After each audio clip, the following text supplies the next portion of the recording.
And for many years, I've been battling Monsanto and watching them. Monsanto rolled out these strategies with its first product, saccharin. The federal government in 1901 sued saccharin because it's a product of coal tar dyes. It has no food benefit, no nutritional benefit. But Monsanto was able to back away that lawsuit.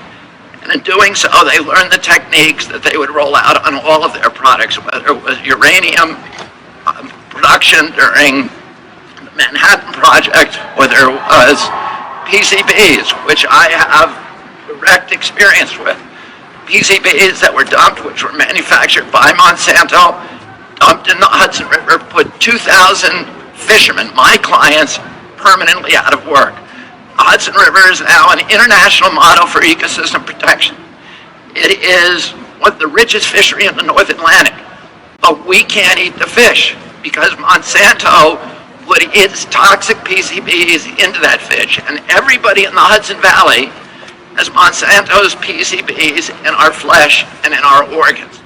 And I didn't give Monsanto permission to put its PCBs, which are carcinogenic, which are endocrine disruptors, which are toxic, into my body. But nevertheless, they put them there. And when we got them to get them out of the fish, when we alerted the federal government and the regulators, they wrote memos within that company saying, we've got big inventories of PCBs, we got to get rid of them. The regulation is inevitable. It's coming. We need to get rid of these inventories, and they devised a Caulk, which they told their sales force, redouble your efforts, and they incentivized them to sell them to public schools all over this country. So almost 20% of the public schools today in America have toxic PCB Caulk that was manufactured and marketed by this company, so that every time that those classrooms heat up, it volatilizes, and we now know that, according to David Carpenter, who's the national expert on PCBs, that a single molecule of PCBs can cause sexual disruption, the sexual development of a child, and can cause IQ loss, permanent IQ loss.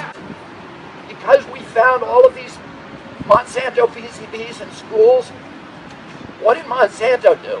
It got legislation in Congress and the Senate that said they are immune from any injuries caused by their PCBs in our schools. So they're able to manipulate the U.S. Senate and legislature. These are toadies and sock puppets